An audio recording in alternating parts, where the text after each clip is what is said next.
It's been a significant investment by DIO in this site. Previously there were about 12 buildings on this site. They were old, in tired condition.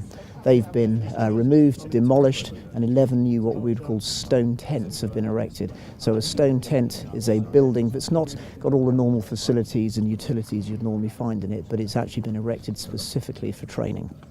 So we've been working through Landmarc Support Services, our key industry partner for delivering training services across the country, and they've actually then subcontracted to a SWH group who've delivered the facilities behind us today. And I think in terms of a collaborative effort in terms of planning and delivery, it's exemplary.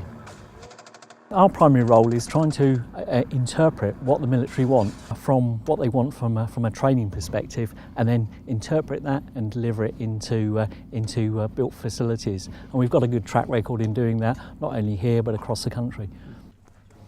Due to training requirements from Iraq and Afghanistan, it was recognised that New Zealand Farm needed a massive upgrade. It was in a really bad state of repair, but it was more and more important to the training units before they went on operations.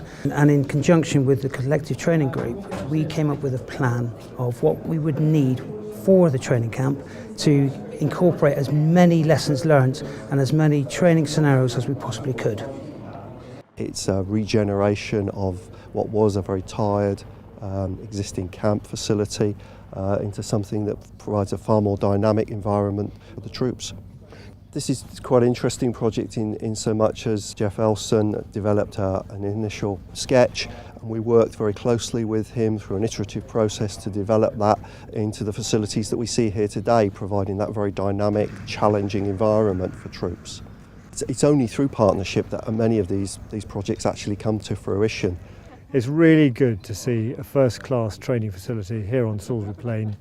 Camp's a bit different to when I was last here, which must have been a good 10, 20 years ago. I think the fact that we've got a modern, instrumented training base here on Salisbury Plain is really good and will enable us to increase our military capability by the key assets we've got here in New Zealand Farm Camp.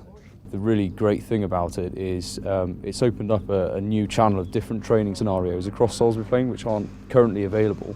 So we're seeing the introduction of new things such as weapons caches, access hatches into upper levels of buildings and sniper ports and all those sorts of things. So it's really going to produce a much more varied training experience for the end user.